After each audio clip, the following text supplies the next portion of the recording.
Another topic I wanted to discuss with you today, which links in to emotional resets, is hooks. That sort of first 10 seconds of a presentation, because you know, and I know the audience's mind is all over the place. They could be thinking about what's going on in their personal life, what's going on at work, what they're going to have for lunch. And we've got to grab their attention instantly, you know, within that first 10 seconds, really earn it. How do you approach that, Nitay? Because you've got a very different approach from most, I think, in this department. It's interesting. It's an interesting question. And let's talk about the emotional reset, which is a phrase I used before. Yeah. The issue that we have as speakers, right? I mean, to those of you who are listening or watching, Kyle, you're a very experienced speaker.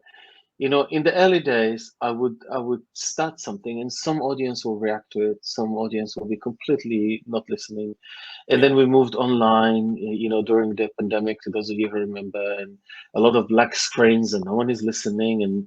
And I had one time that someone left the microphone on, and I'm doing a speech, and I hear, "No, I'll have my tea later, love." Right? I'm like, "Oh God, they're not even listening to me." Right? This is so embarrassing, right?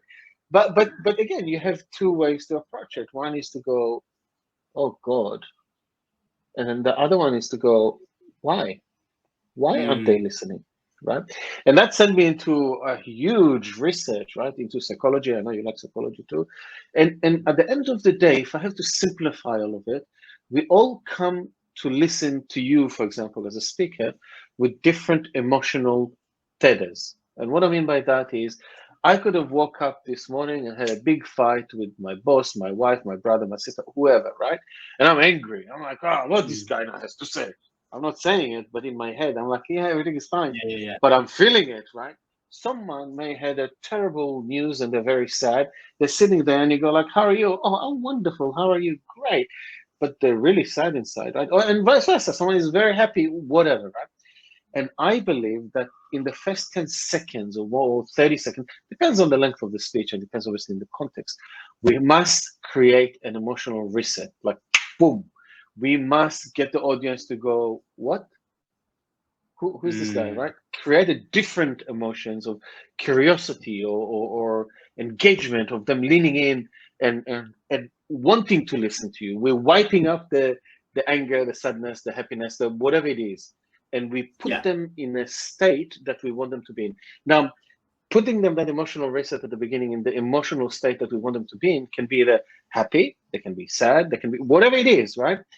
We need to find the right mechanism to create, boom, reset the emotion that we need them to be at the beginning of the speech.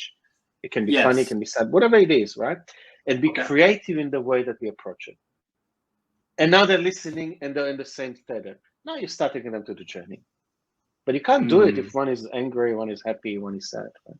Yeah, you need them all in the same place. And is it a case of creating almost like a blank canvas, or is it a case of I want everyone to feel joy at the beginning? Is it a specific emotion or more blankness, or maybe both, depending on what you're talking about? You're spot on. Again, there's no one rule. It just depends what is your speech about and how does it begin, and where strategically, when you map your speech, what stage do you want them to be? Some people want them to be on the low end in terms of emotional state, so you start with something that brings them down. But some people say, "No, actually, I need strategically to have them at a higher level, so they're laughing, engaging, because then I need to drop when there's a switch or whatever it is that we're doing in the speech." So you decide where you want them to be, and humor can be one of them, right?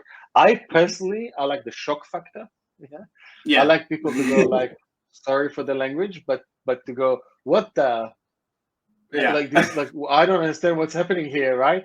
What the? But they're leaning in, right? Which is dangerous, because if you don't start giving them context very quickly afterwards, they're just going to lean back and go like, "This guy's crazy." Yeah, he's got the balloons. Going with the balloons. Correct. Yeah, correct. So I would like to pop the balloon straight away and then give context immediately to that popping of the balloon, because otherwise you lose them. It's very risky, but if it's done artfully, that what the and then they're leaning in and they forgot about the fight, they forgot that they were sad, they forgot about the boss. Now they're listening, really listening. and feeling that. I truly believe that's important. Not always popping a balloon is the right thing to do, but you must create unified emotional tether.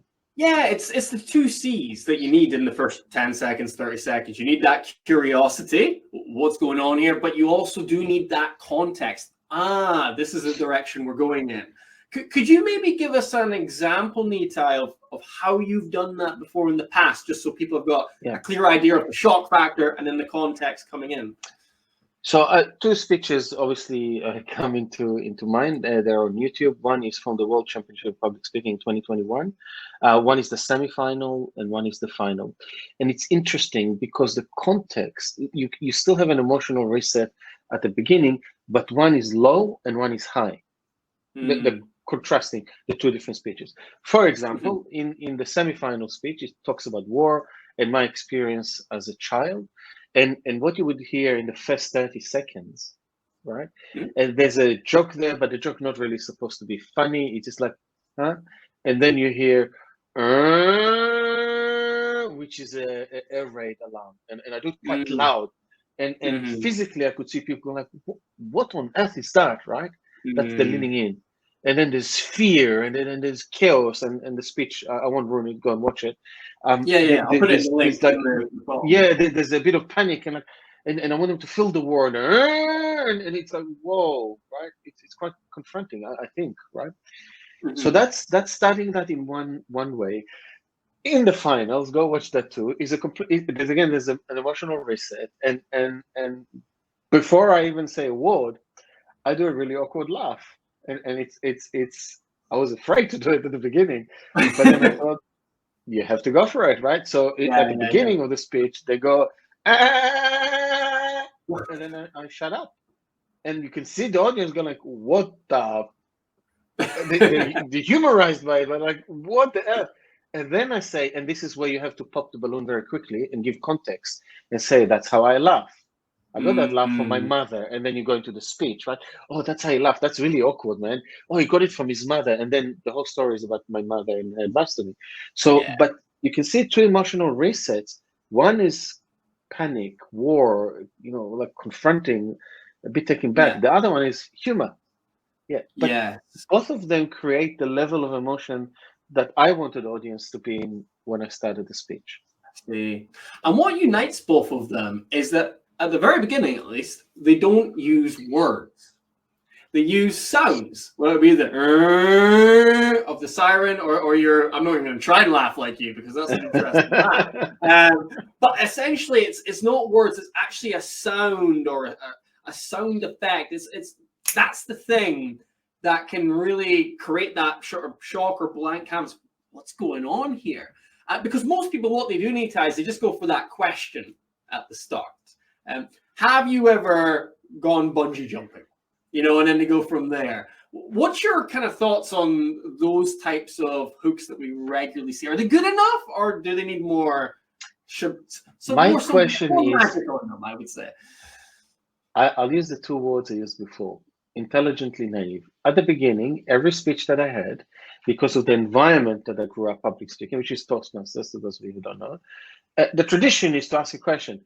Have you ever, to the Toastmasters audience, you know what I mean? And all of those in the audience who have whatever, right? So those type of questions, again, they're basic and they're very good when you don't know what you're doing and you're learning the craft. But then once you master it, you can't use these basic questions. You need to be free from it. So it has a place, and it's a very powerful technique. To ask a question of an audience at the right time, at the right place, can create an emotional reset. But it's not necessarily the right tool for every speech that you do. Most likely it is not. So this is where the creativity needs to come from and say, how do I get the audience to that emotional? For me, it's about emotions and feelings. The techniques, the writing, is kind of building around to get the audience for an emotional level throughout the speech. So for example, you talk about the sounds, right? I came up with the concept of foundational sound, because to those of you who know public speaking, foundational phrases is really the phrase that you keep repeating around your speech. But why can't we have a foundational sound, a foundational gesture, right? That give the audience that context, like the alarm, like the laugh, the emotionally attached to it throughout the speech, right? Now, is it always going to be the right thing to do? Of course not. No, depends on the speech. Sometimes the question is the right thing. You need to master the tool and then be free from them. Yeah. That's it. It's a sort of beginner level. It's a great technique of question, but as you begin to evolve as a speaker, then you can challenge yourself, trying different things and being a little bit more creative.